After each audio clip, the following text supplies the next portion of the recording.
सबसे बड़ी जिम्मेदारी थी। पुलवामा में अपने ही गांव बेगपोरा में मारा गया है। बेगपोरा ही वो इलाका है जहां पर रियाज नाइकू पैदा हुआ था, वहां पर ही वो गांव में था। मां से मिलने के लिए अपने गांव बेगपोरा आया हुआ था रियाज नाइकू। सुरक्षा बलों को जानकारी मिली और सुरक्षा बल कई दिनों से नाइकू को ट्रैक कर रहे थे। सुरक्षा बल लगातार ट्रैक कर रहे थे। गांव बेगपोरा में घर पहुंचने की खुफिया सूचना सुरक्षा बलों को मिली और उसके बाद सूचना मिलते ही सुरक्षा बलों ने इस पूरे इलाके को, यानी कि अवंतीपुरा के बेगपोरा गांव के इलाके को घेर लिया। 1 से 1.5 किलोमीटर तक पूरे इलाके को सील कर दिया गया, पूरे इलाके को घेर दिया गया। जिस घर में छिपा था उसे सुरक्षा बलों ने ब्लास्ट से उड़ा दिया। जिस घर में नाइकू छिपा था उसे उड़ा दिया गया। रियाज नाइकू बचकर पहले घर से निकलकर दूसरे घर में गया। यहां भी उसने कोशिश की बचने की, एक घर से दूसरे घर गया। दूसरे घर में सुरक्षा बलों ने नाइकू को ढेर कर दिया। वहीं सेना, सीआरपीएफ, जम्मू कश्मीर पुलिस के बड़े अधिकारी ऑपरेशन पर नजर रखे हुए थे। सेना, सीआरपीएफ के अधिकारी, जम्मू कश्मीर पुलिस के अधिकारी, तमाम बड़े अधिकारी इस ऑपरेशन पर नजर रखे हुए थे। जैसे कि हम आपको बता रहे, लगातार इस पर ट्रैक किया जा रहा था। तो आखिरकार आतंक का ये चेहरा मारा गया। कश्मीर घाटी में आतंकवाद का हम ये कह सकते हैं कि इस वक्त का सबसे बड़ा चेहरा था, क्योंकि रियाज नाइकू हिजबुल मुजाहिदीन का टॉप कमांडर था। रियाज नाइकू आतंकवाद का ये कह सकते हैं कि पोस्टर बॉय था। हिजबुल कमांडर बुरहान वानी को जब मारा गया था, बुरहान वानी का ये बिल्कुल खास दोस्त था रियाज नाइकू। तभी से रियाज की तलाश थी, लेकिन ये बार बार चकमा दे देता था। बुरहान वानी के बाद नाइकू का भी खात्मा हो गया है और नाइकू का मारा जाना एक बहुत बड़ी सफलता है। नाइकू का मारा जाना यू कैन से एक बहुत बड़े टेररिस्ट का या फिर कहीं ना कहीं आतंकवाद के फेस का मारा जाना है। मनीष शुक्ला इस वक्त हमारे साथ मौजूद हैं और कृष्ण मोहन मिश्रा हमारे साथ मौजूद हैं। कृष्ण मोहन मिश्रा, जब मैं ये कह रहा हूं, एक बार फिर से जानकारी पूरा साझा कीजिए कि इस वक्त हम ये कह सकते हैं कि आतंक का सबसे बड़ा चेहरा ये घाटी में मौजूद था, नंबर 1। नंबर 2, अगर मैं कहता हूं कि ये सीआरपीएफ, सेना और पुलिस ज्वाइंट ऑपरेशन लगातार बड़े अधिकारी नजर रखे हुए थे और लगातार ट्रैक किया जा रहा था, तो एक वेल ऑपरेटेड, सोचा समझा और जिसे कहते हैं कि वेल एग्जीक्यूटेड ऑपरेशन था, ये क्या कहेंगे? देखिए, रियाज नाइकू की तलाश तो सुरक्षा बलों को काफी अरसे से थी। दरअसल पिछले 2-3 सालों से रियाज नाइकू टॉप हिट लिस्ट में था। हिजबुल मुजाहिदीन का सबसे बड़ा कमांडर यही था, स्वयंभू कमांडर।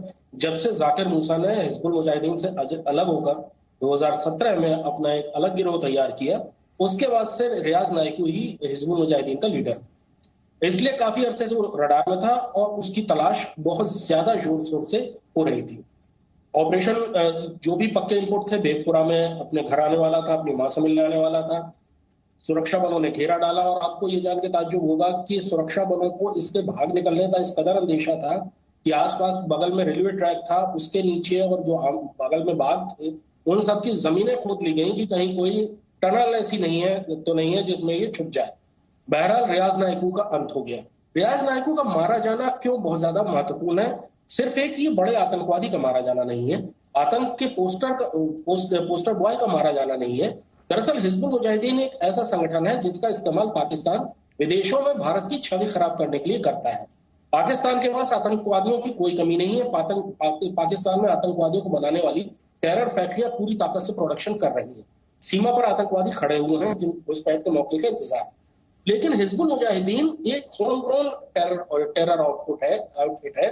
आतंकवादियों का एक ऐसा गिरोह है जिसमें कश्मीरी आतंकवादी है और उसका इस्तेमाल इंटरनेशनल प्रेस में और पाकिस्तान के प्रोपेगेंडा में बहुत ज्यादा होता है कि ये लोकल स्थानीय कश्मीरी हैं जो कि भारत के खिलाफ, भारतीय सेनाओं के खिलाफ संघर्ष कर रहे हैं। साथ में अभी बहुत सारे ऐसे इनपुट आए, हम लोगों से खुफिया एजेंसियों ने ऐसे इनपुट साझा की है कि पाकिस्तान से बराबर ये कहा जा रहा है कि कोई भी बड़ी कार्रवाई आतंकवाद की होगी, उसमें पाकिस्तान या विदेशी आतंकवादी शामिल नहीं होंगे। फ्रंट में वो रहेंगे, फ्रंट में हमेशा लोकल कश्मीरी को रखा जाएगा ताकि इंटरनेशनल प्रेस को ये संदेश दिया जा सके कि ये स्थानीय कश्मीरी है। इसलिए हिजबुल मुजाहिदीन पाकिस्तान के लिए जरूरी है और इसीलिए रियाज नाइकू पाकिस्तान के लिए बहुत ज्यादा जरूरी था, क्योंकि वो पाकिस्तान की प्रोपेगेंडा मशीन का एक बहुत ही महत्वपूर्ण पुर्जा था और जिसके जरिए वो इंटरनेशनल प्रेस में और अपने प्रोपेगेंडा में कश्मीरियों के एक संघर्ष का प्रोपेगेंडा किया करता था। रियाज नाइकू के मारे जाने से उस प्रोपेगेंडा का सबसे बड़ा पुर्जा खत्म हो गया है।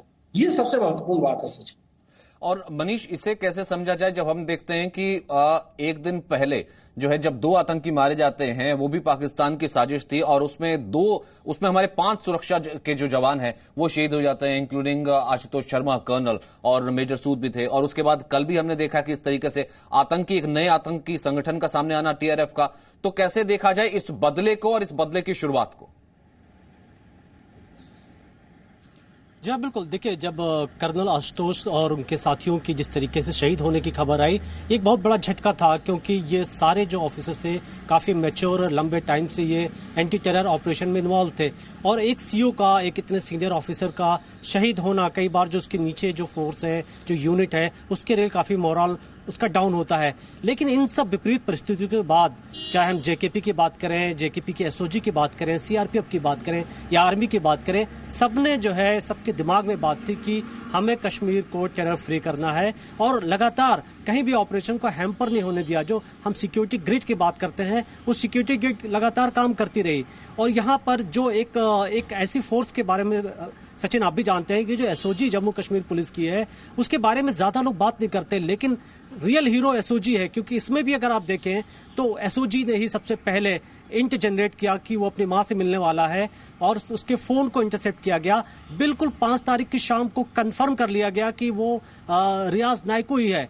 उसके बाद रात के, यानी 6 तारीख की रात को करीब 1-2 बजे रात में सारी फोर्सेस ने आकर के घेरा बना लिया कि अब हमें नायकू को भागने नहीं देना, क्योंकि पहले भी कई बार बच के निकला है, कई बार उसने चकमा दिया है, कई बार वो टनल के जरिए निकला है। और यहाँ भी जैसा अभी बात हो रही थी कि तमाम इस तरीके के टनल ना हो, उसकी काफ़ी खुदाई की गई, जेसीबी मशीन का भी इस्तेमाल किया गया कि ऑपरेशन के दौरान ये स्थितियाँ ना आए।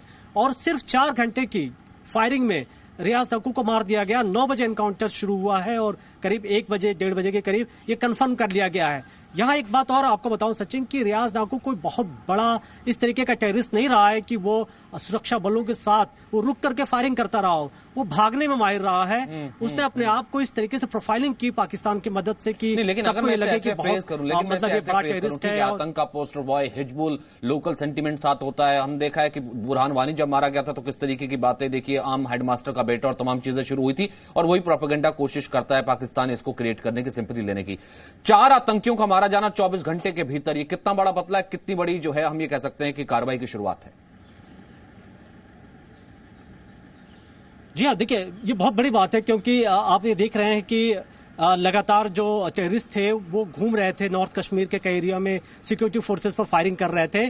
और ये भी बात कही जा रही थी कि जब सड़क पर टेररिस्ट इस वक्त निकल रहा है, चूंकि लॉकडाउन है, सिविलियन ज्यादा रोड पर नहीं है, तो उनके लिए अटैक करके और भागना बड़ा आसान है, क्योंकि जो सारे रास्ते खुले हुए हैं और कहीं भी निकल जाते हैं।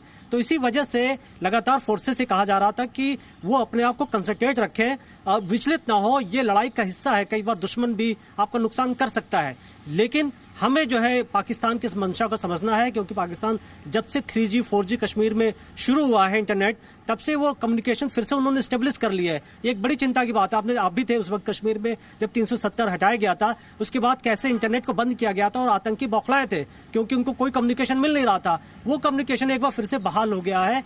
ये जो 4 आतंकी मारे गए हैं, ये एक शुरुआत है, क्योंकि अभी भी करीब वैली के अंदर 250 के टेररिस्ट हैं, जिसमें 104 पाकिस्तानी हैं। और यही जो पाकिस्तानी टेररिस्ट हैं, ये जो है रिक्रूटमेंट करते हैं। हालांकि उसमें रियाज नायकू भी एक पोस्टर बॉय था, लेकिन और भी पाकिस्तानी जो टेररिस्ट है उनका भी खत्म होना जरूरी है। तभी हम ये कह सकेंगे कि जब तक हम पाकिस्तान लिंक नहीं काटेंगे कश्मीर में, हम कभी ये नहीं कह पाएंगे कि अब आतंक का खत्म हो गया है या टेररिस्ट अटैक नहीं होंगे। हमें तैयार रहने होंगे, हमारे फोर्सेस से तैयार रहने होंगे और लोगों को इस मुसीबत से निकालना होगा। ठीक है, रविंदर रैना का क्या कहना है, एक बार वो सुन लेते हैं, फिर उसके बाद मैं वापस आता हूं Kashmir. No signal, no worry, presenting Zee News app with live TV, latest updates and expert opinion, available on Google Play and App Store. Download it now.